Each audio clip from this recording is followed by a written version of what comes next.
So let's begin. It's a great pleasure to have our good friend, Andrew Schopieray, back here at our quantum symmetry seminar. So he will talk about his very recent work on fixed point free fusion automorphisms. Please, Andrew. All right, thank you, Elong, and thank you to Sebastian for inviting me. Pretty much maybe an hour after I posted my paper, I got an invite from Sebastian to talk about it, that's really good because I'll probably remember more about my paper now than ever in the future. So yeah, it's not good to give talks, 3 or 4 years after you've written something. So this paper actually started from a meeting, a very small focused research group that we had in Banff last December, and it just arose from a question, which was, do we have any fixed point free autoequivalences of these fusion categories that are interesting? And it's not something that had really been touched on before. So this is a very, very first effort to start looking into, what types of these things exist, if they do. And it actually ties into a lot of other things that I was already thinking about. So it's a very good topic that I think should be thought about a lot more.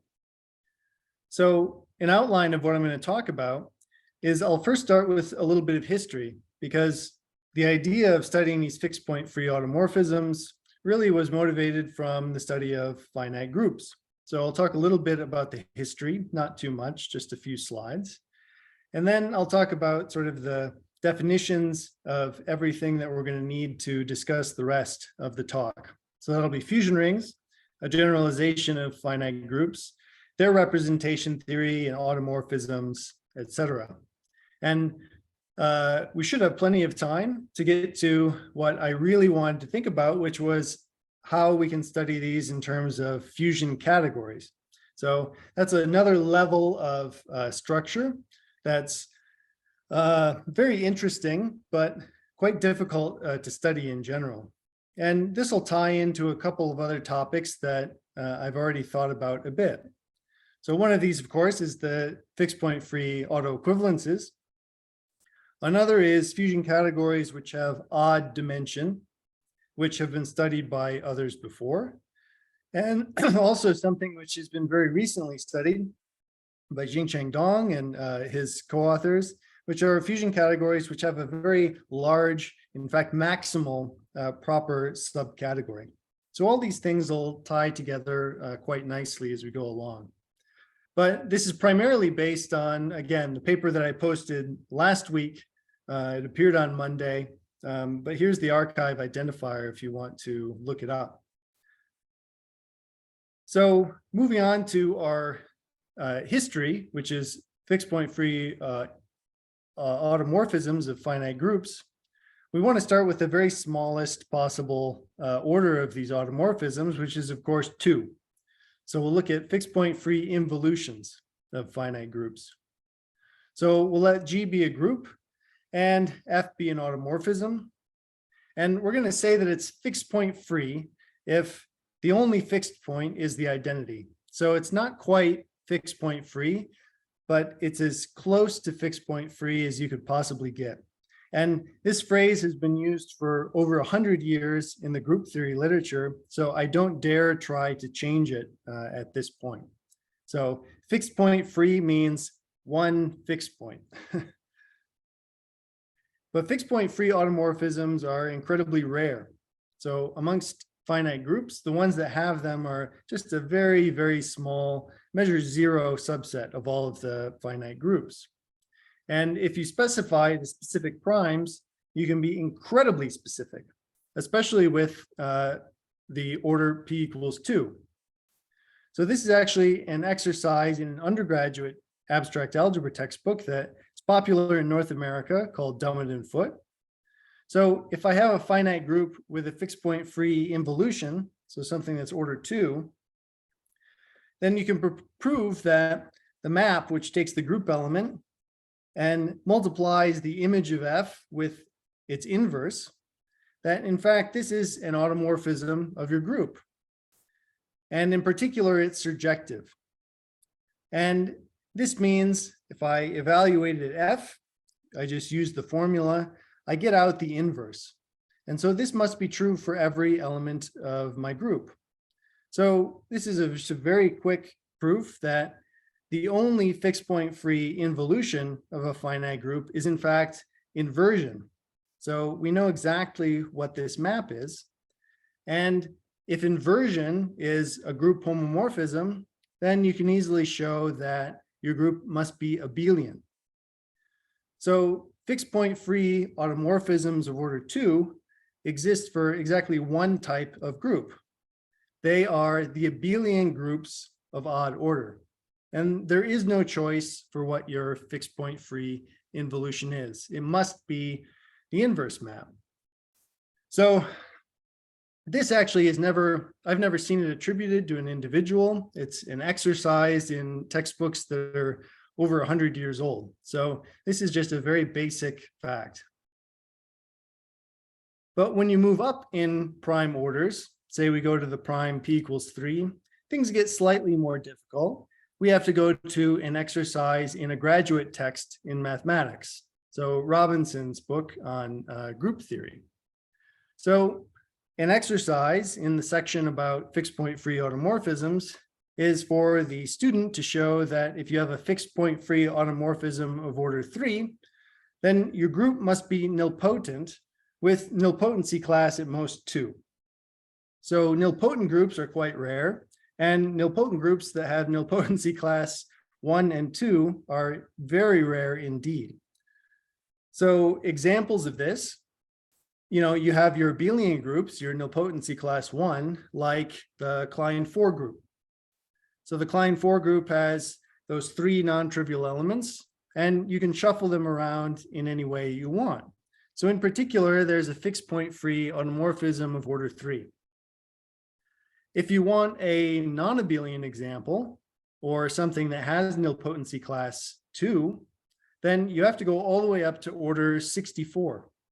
So if you look in the GAP small groups library, the smallest 2 are 64 elements, and they're index number 242 and 245.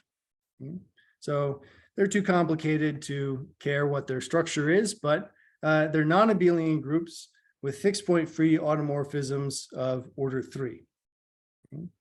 And 64 for the objects that we're going to be talking about is a very large number. For groups, it's not quite that large, but for when we get into fusion rings and fusion categories, this already is quite a large jump from the easier examples. So you may have heard of a group theorist named John Thompson. He won a Fields Medal, and you can look up his PhD thesis at the University of Chicago, and you'll see that it's 10 pages long. And in his doctoral thesis, he proved that if you have a finite group with a fixed point free automorphism of prime order, then your group must be nilpotent. So nilpotency is something that comes along with having these fixed point free automorphisms of prime order, or if you look at more general orders, as long as you have a fixed point free automorphism coprime to the order of the group, you get nilpotency. And that's something that's verifiable by a computer nowadays because we have the classification of finite simple groups. But at the time, this was an incredibly deep result, and it was deep enough that actually there's a New York Times article from 1959 about the fact that he proved this. So it was seen as a very large jump forward at the time. But that's enough about the history. What we really want to is jump into the modern times, where we're not just looking at groups, we're looking at fusion rings, which are a grand generalization of finite groups. And in particular, they're generalizations of the integral group rings. So we can freely add all of our group elements, but we can also multiply them together in the usual way. So as a definition, a fusion ring is going to be an associative and unital ring, which is free as a Z module. So this means I can add any number of these elements that I want, any multiple of them. And I want to have a distinguished basis for this freeness. So I'm going to pick a basis that must include my unit, and it contains some other elements of my ring. So this is subject to quite a few conditions. So first of all, we call the rank of our fusion ring the number of basis elements. So if I say rank, you'll know that that's what I'm referring to. Now, when I multiply these ring elements together, I'm not going to get basis elements in general. Otherwise, I would just end up with just a normal group. I'm going to get some big sum of these basis elements. And we want to stipulate that those are going to appear with non-negative integer coefficients. So this is sort of a positivity constraint that we're imposing.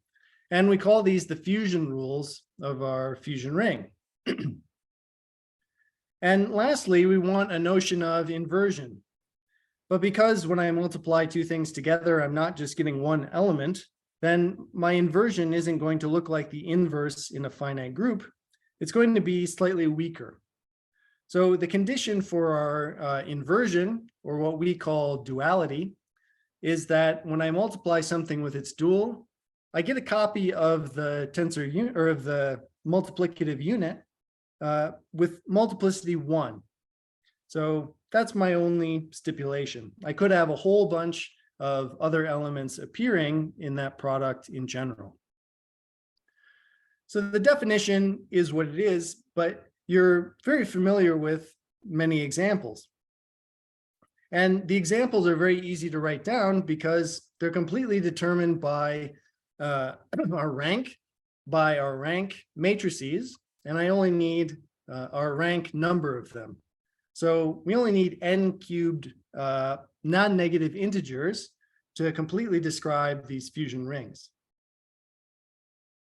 So starting with very small ones, if you only have one basis element, because of our duality constraint and our positivity, you must have that it multiplies by itself to be 1.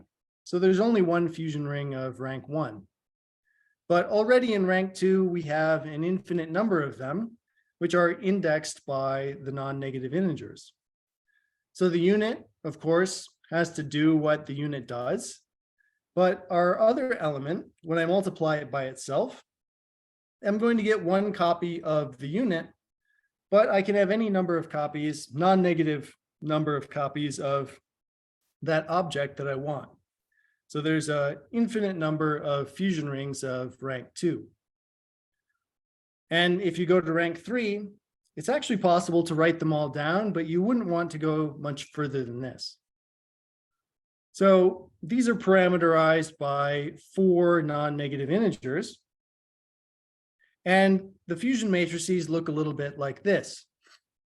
So the constraint that we're insisting upon here is the associativity of the multiplication. So if I pick any 4 non-negative integers that satisfy this constraint, then these 3 fusion matrices describe a fusion ring. So there's sort of 4 times the number of fusion rings in rank 2, but you'll notice that I made a small assumption. So you can see that these matrices are symmetric.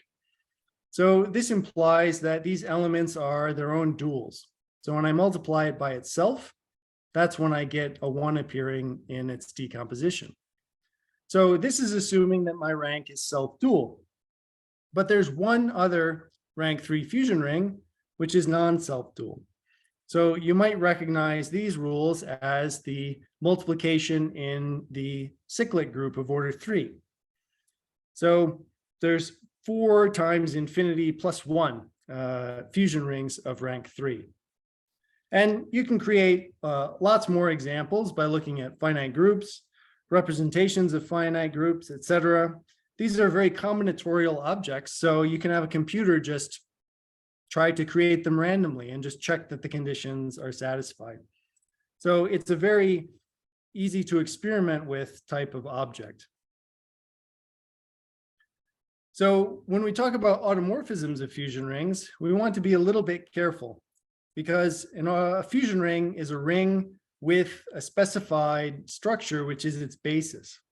So I can't just take all automorphisms of my ring. I might not even get something that is a fusion ring back, depending on where the basis is sent. So when we talk about a fusion ring automorphism, what we really want is a permutation of the basis, which extends to a unital ring automorphism of our fusion ring. So this guarantees that the image of the basis is obviously another basis of the same fusion ring, and it preserves a lot of the characteristics that you would want of an automorphism. So for a finite group, automorphisms preserve the order of elements. What that looks like for fusion rings, we have a slightly different notion of order, which is, I'm going to denote these by automorphisms of R, comma B, to specify that we're preserving the basis. And that notion of order that I was talking about for elements is what's called the Frobenius-Perron dimension. So I take my fusion matrices and I use the Frobenius-Perron theorem to imply that I have a maximal real eigenvalue. And that maximal real eigenvalue is called the Frobenius-Perron dimension, but it is also this notion of sort of order that goes along with finite groups. It's the thing that we want preserved by these automorphisms. And if we make this assumption about the basis being preserved, then that's great. This Frobenius-Perron dimension is preserved under automorphisms. So for an example, if we go back to the finite groups themselves, the automorphisms of the fusion ring are just, well, they're exactly the automorphisms of the group. So that's great. This is a strict generalization of the notion. And since our fusion matrices are permutation matrices, their maximal real eigenvalue is 1.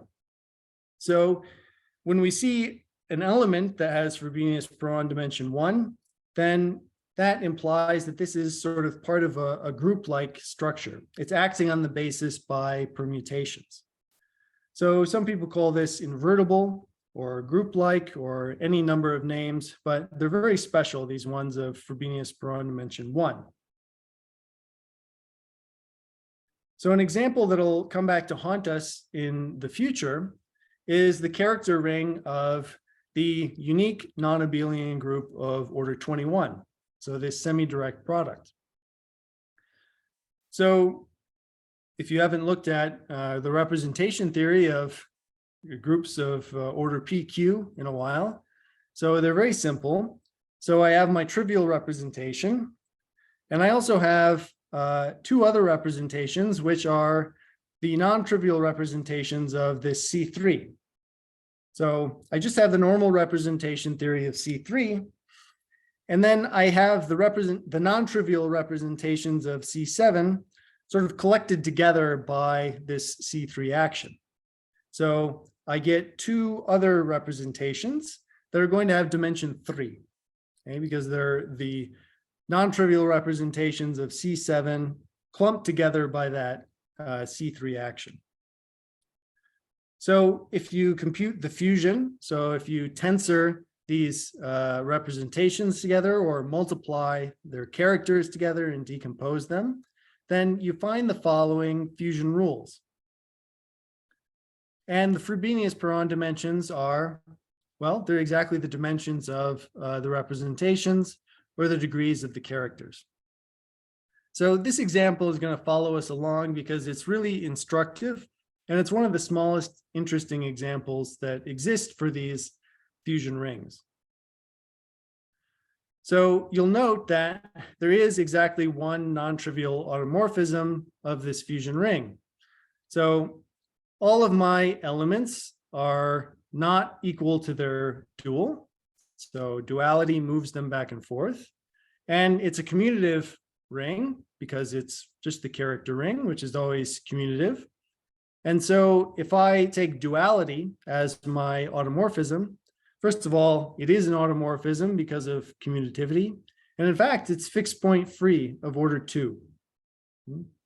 So this is our first example of a fixed point free automorphism of a fusion ring that's not just, a fixed point free automorphism of a finite group. So to study our fusion rings, I know this is using the same word for multiple things in a row, but we just looked at an example of a representation theory of a finite group, but we also want to be able to look at the representation theory of fusion rings. So even though I have this fusion ring, which comes from representation theory, I also now want to look at the representation theory of that ring itself, okay? And they're very much related for the finite groups.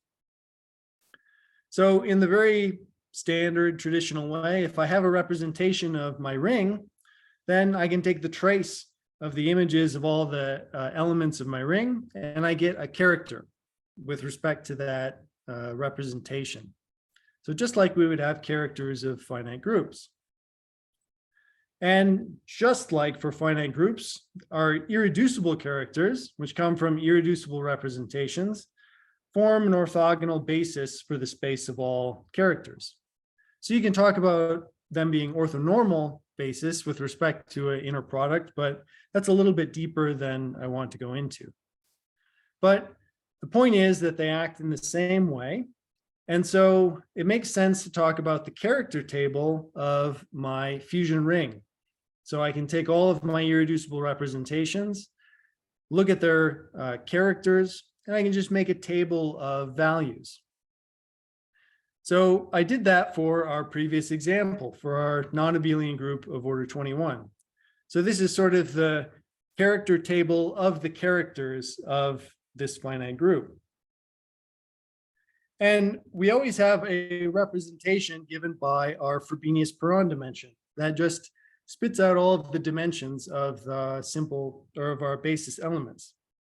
And in this case, I have 4 other one-dimensional representations, which makes sense because this is a rank 5 ring. Now, you wouldn't notice this unless you'd somehow memorized all of the character tables for finite groups, but you'll see that this is actually the transpose of the character table of the group itself. So in general, the character table of our character ring for a finite group is always going to satisfy that. I just look at the columns of my character table of the finite group, and those are now the rows of my new character table. Okay. So in particular, you'll note that fusion rings don't have a trivial representation. They don't have a trivial character. There's no character that just spits out 1 for every basis element unless you're actually a finite group. So what replaces our notion of our trivial character is this Frobenius-Perron dimension. So this is as close to trivial as you can get, and it is always present for all of these fusion rings. So that's going to be quite important for these automorphisms. So if I have irreducible representations, you might have explored this before in your abstract algebra courses, and I have automorphisms, then you can compose automorphisms with irreducible representations to get new ones. Now, they might do nothing at all, and that very often happens. But sometimes when I take an automorphism and I compose it with an irreducible representation, I get a new irreducible representation. So this can be a good way to build out character tables, and it can be a good way to sort of differentiate groups, in fact.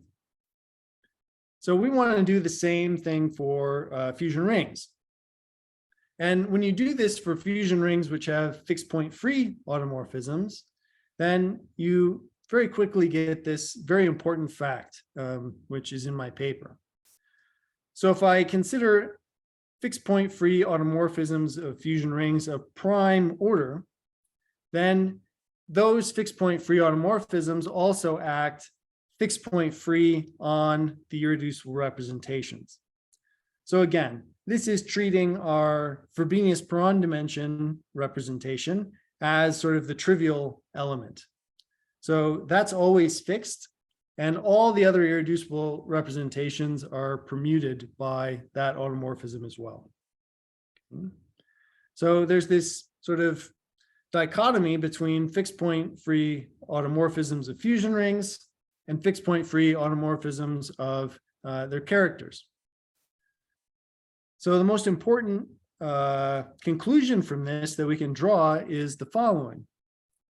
So if I have a fusion ring with a fixed point free automorphism of prime order, then that implies that my Frobenius-Perron dimensions of all of my basis elements are integers. So this is not a common thing with fusion rings. If you compute the Frobenius-Perron dimensions of even the fusion rings of rank 2, you'll find that only one of them has integer dimensions. All the rest are quadratic algebraic integers. So having these fixed point free automorphisms immediately pushes us down into a much more controlled world. So these, what we would call integral fusion rings.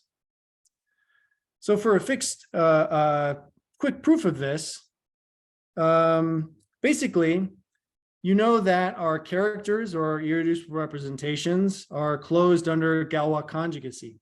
So if I take Galois conjugates of characters or representations, I get new ones. So if I did have a Frobenius-Perron dimension that lied in some larger algebraic number field, then that distinct Galois conjugate of my Frobenius-Perron dimension would also be fixed by my automorphism. And we can't have that by the previous theorem. So that means that every Galois automorphism fixes that Frobenius-Perron dimension. So it's a very straightforward thing to prove, but it immediately makes our study of these rings much, much simpler. So fusion rings are great. They're nice to study because of how combinatorial they are and how we can just compute everything on a computer. But we really want to get to fusion categories. And before I do that, I want to leave some sort of open questions just on the level of fusion rings. So you'll remember our very first slide was proving that a fixed point free involution of a finite group implied that the group was abelian, and then that was inversion. So I actually don't know if this is true for fusion rings in general. So the best I can do is prove that if the automorphism is what you would call centralizing, so the image of every element commutes with the element itself, then this implies that the automorphism is duality. But that's the best as I can do at this point. So the question is that the case in general? And moreover, does this imply that the fusion ring must be commutative? So this is a very interesting question. And whenever you try to apply the traditional proofs that were used in group theory, they don't tend to work for the fusion rings. So something new is going to be required here to prove this fact. So you'll also remember that the smallest non-commutative group that had a fixed point free automorphism was order or rank 64. So in terms of fusion rings, that's absolutely enormous. So the question is, first of all, is there an example of a non-commutative fusion ring with a fixed point free automorphism of prime order that's not just a group? And hopefully, if something exists, it's smaller than rank 64, but what is the smallest one if it does exist? That's a very interesting question to ask. And lastly, this sort of is inspired by a different result in group theory, which says that if I have a solvable group, then it has a one-dimensional representation that is not trivial. So in the future, when we talk about fusion rings, or fusion categories, excuse me, we'll see that it's possible that something like that would be true for these fusion category type examples. And as a result, these will have non-trivial invertible objects in them, those objects of dimension 1. So the question is this true on the level of fusion rings? I have not been able to find a counterexample, but is there an example of a fixed point free automorphism of a fusion ring for a ring that has no non-trivial invertible elements? Because it appears that there's always some group-like substructure in all of these fusion rings. So these questions are something that are approachable, I would say, even at an undergraduate level. Okay? They're very combinatorial and require very little prerequisite knowledge. So these are good things for someone to look into. But again, what I care most about is about categories that are built from these fusion rules. So I'll be very loose about this because the fusion category definitions can get very lengthy very quickly.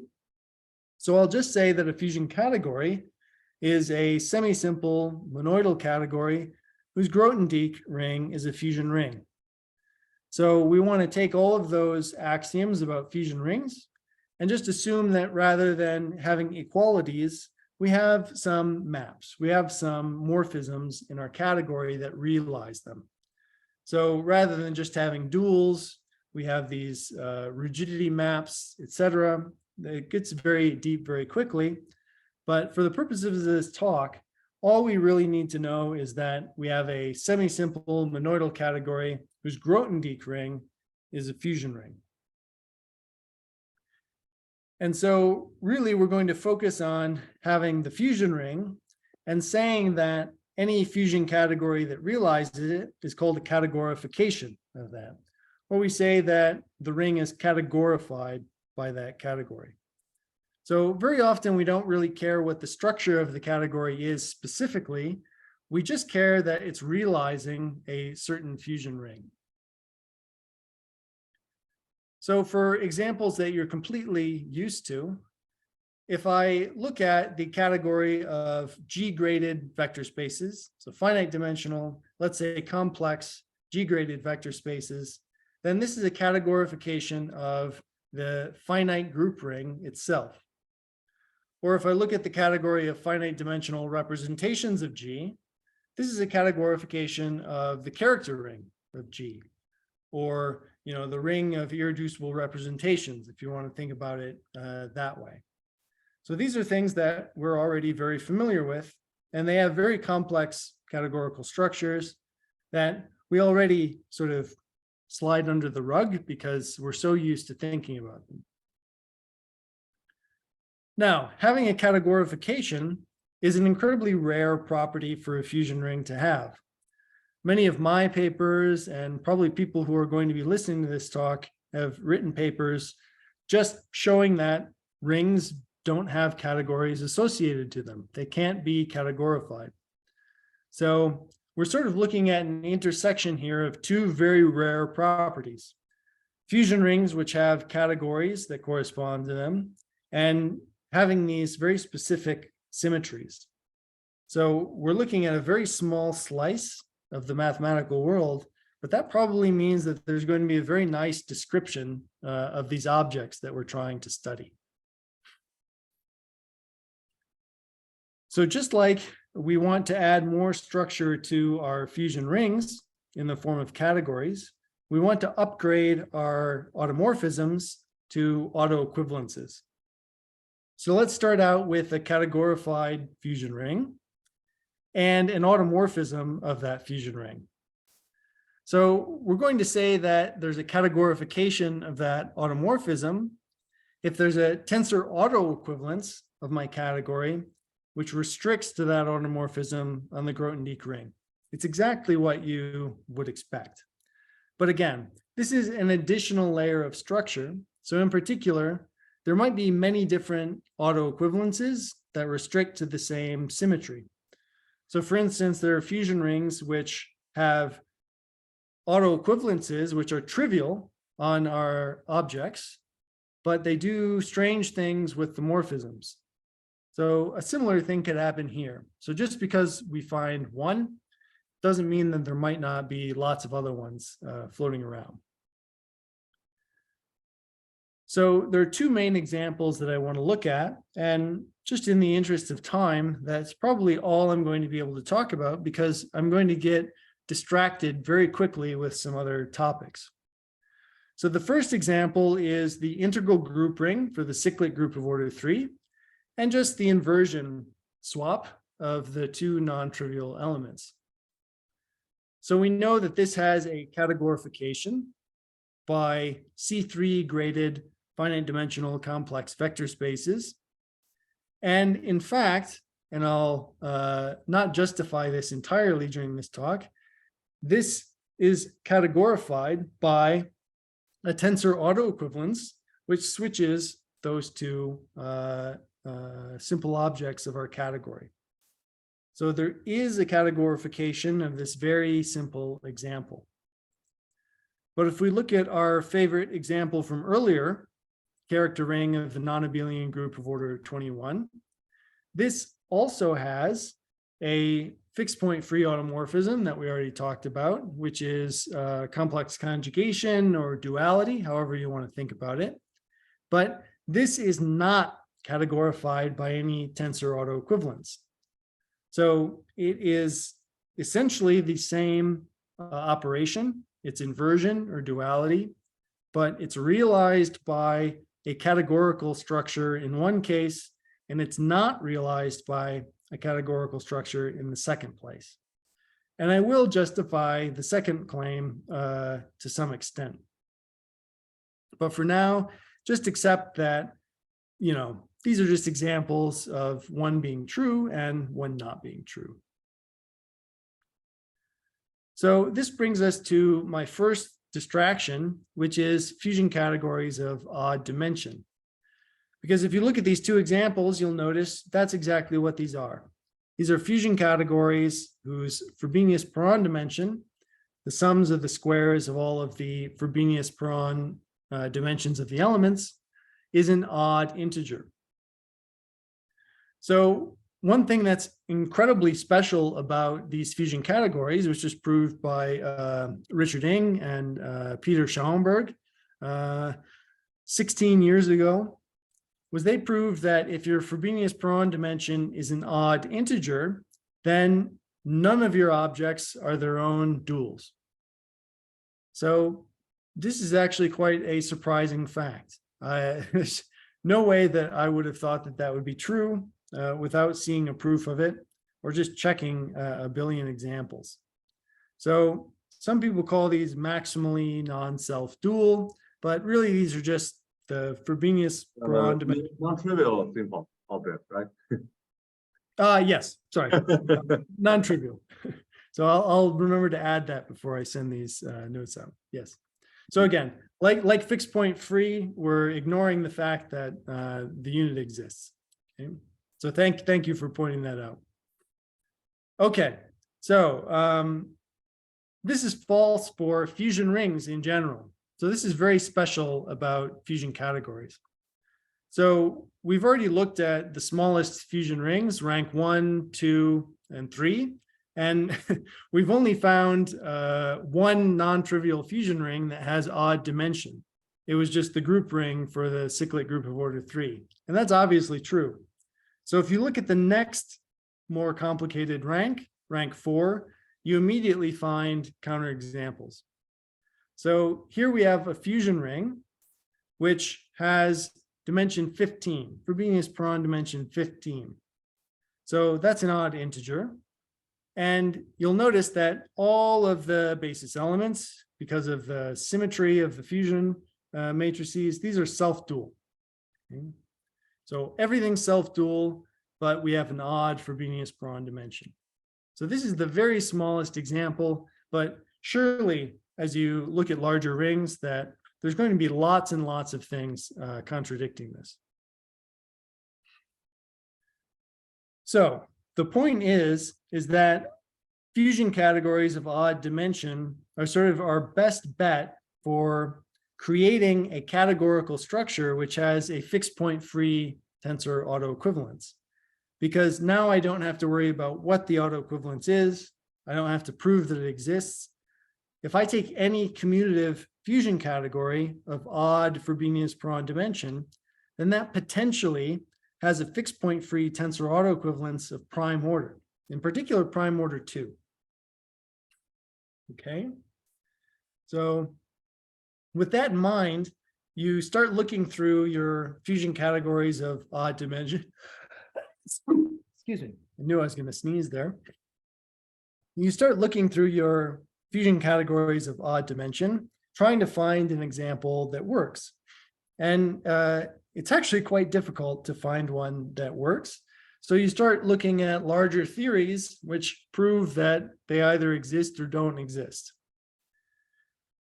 So if you want to look outside of the obvious non-classical examples, which always work for instance, vec-G, for other reasons that I won't discuss, then your next place that you might look is at the doubles or the Drinfeld centers of these finite groups. So these are also going to have odd dimension, but they're going to have very interesting simple objects. So they're indexed by conjugacy classes of your group and irreducible representations of their centralizers. So they're huge. They're doubled or squared, or however you want to think about it, in size compared to the group. And you'd hope that these would have some interesting autoequivalences. But surprisingly, this produces 0 new examples. So examples that aren't already of the form vec-G. So specifically, if I have a finite group of odd order, then this duality map on the double is categorifiable if and only if the group is abelian, in which case the double is just vec-G for some larger group. So it's producing no new examples, no examples where my simple objects have large Frobenius per odd dimensions. So this actually is probably not a well-known fact. It's extracted from a paper called Unphysical Diagonal Modular Invariance, which is not where you would expect to find a result like this. But fortunately, I was already familiar with the paper by Alexei Davidov from about 8 years ago. So there you can find much more information, and you can find a description of some automorphisms of the doubles of finite groups. Unfortunately, they're not fixed point free in general. So this is all the information that I can get from this paper. So that's very disappointing.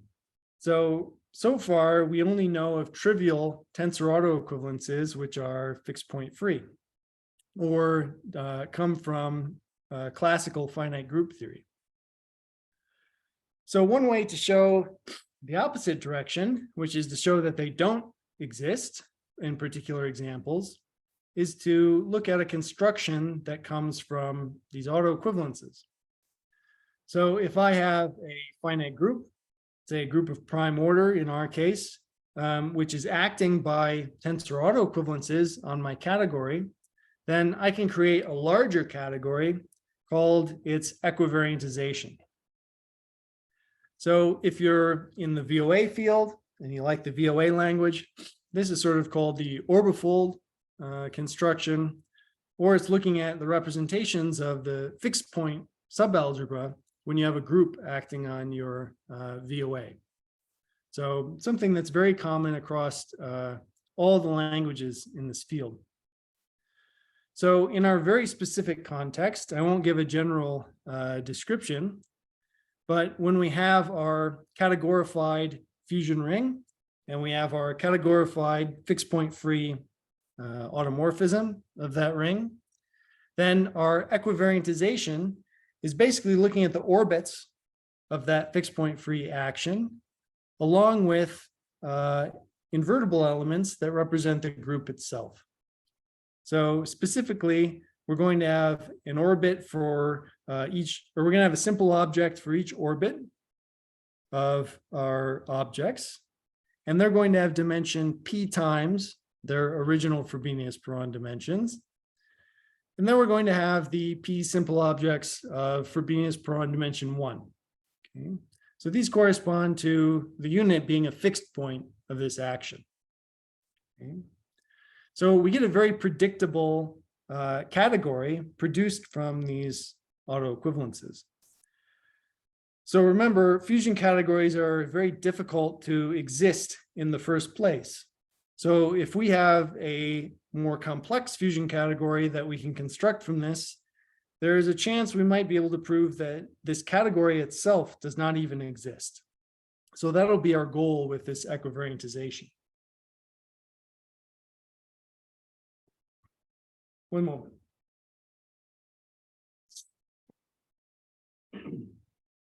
Excuse me. So just for some examples of this, we'll go back to our very first example, which is with our inversion automorphism of vec C3, because I told you that that was categorified by a tensor autoequivalence. And that's just because these G-graded vector spaces are so simple, there's nothing preventing any automorphism of the group to lifting to an automorphism of the category itself. And what we get when we do this equivariantization, remember, we're going to get one simple object whose dimension is 2 times 1, which is 2. And that corresponds to the orbit of the non-trivial elements. And we get 2 one-dimensional objects, which correspond to the fact that the unit is a fixed point. So this category is just rep S3, or it's representations of C2 acting on that C3. So you can actually see the action in this fusion category.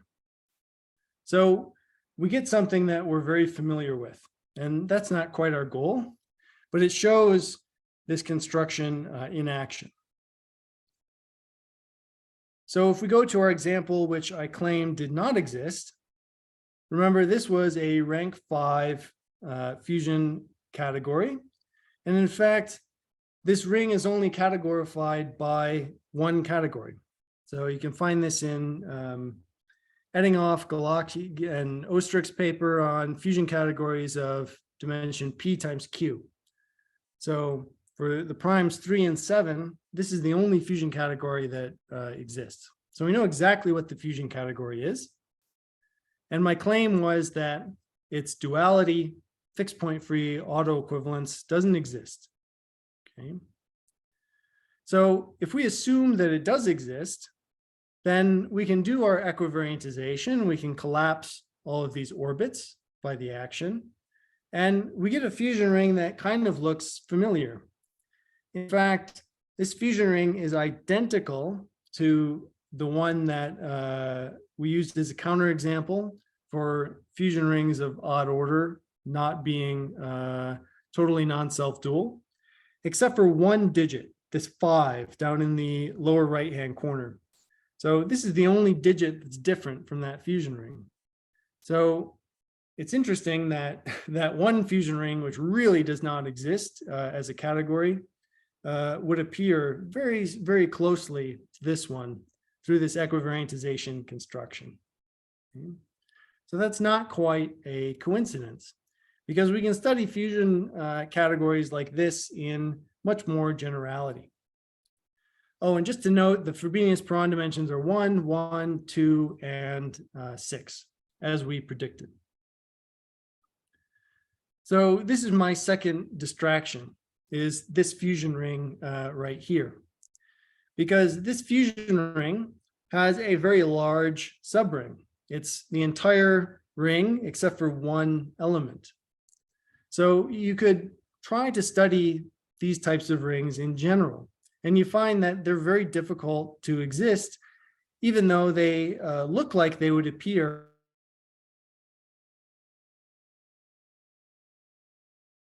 So these are related to a lot of things that we're already very familiar with from previous research. So the most common one is what's called a near group fusion ring. So these are fusion rings which have a subring, which is an integral group ring, and it's size 1 less than the rank of our fusion ring. So you're almost a finite group, but you have one more possibly interesting element. And these have been studied for over 2 decades. And more recently, there's been a generalization of this, which has a horrible name. I did not pick it, generalized near group, which is where you have a subgroup of your ring that acts transitively on everything else in your basis. So in particular, the near group fusion rings are an example of this. So it is very literally a generalization. And I think the last paper I talked about in this seminar was on these types of objects.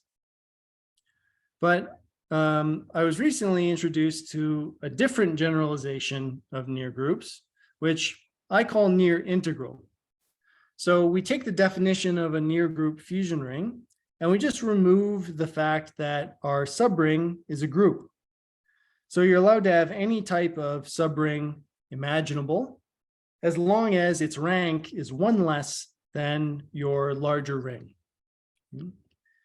And I call these near integral because it turns out that the dimensions of the subring all have to be integers, the dimensions of the basis elements. So they're very close to integral, but they don't necessarily have to be integral. So there's a complete characterization of these on the level of fusion rings, which is quite interesting because the categorifications are very difficult. So this is ongoing work that I've been discussing with Jingcheng Dong. And the sort of main headline theorem from that work has been this classification. So a fusion ring is near integral if and only if there exists a column of its character table with exactly 2 non-zero entries. So it's very easy to detect these things if you compute character tables. You don't even need to know the fusion rules. So copious amounts of these examples arise from the character rings of finite groups. And this actually has been studied as far back as the 1980s. So remember, our character rings and their representations are sort of transposes of each other. So what Gagala was studying in the 80s was characters, so rows of the character table that have only 2 non-zero values. So now that we're looking at fusion rings, we're kind of looking at the transpose of that. And these are exactly the fusion rings with 1 column with that property. So this is very much the transpose of a group theory question. So these things appear a lot when you're looking at these equivariantizations of fixed point free automorphisms. So just for fun, I found an example.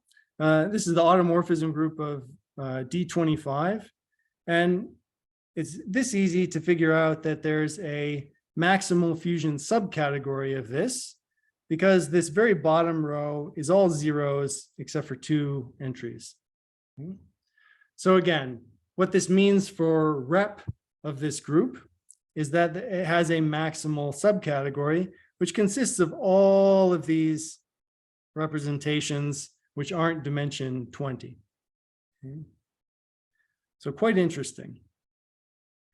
So let's get back to what we were trying to discuss in the first place, was the fact that I can't categorify this very nice symmetry of my fusion category.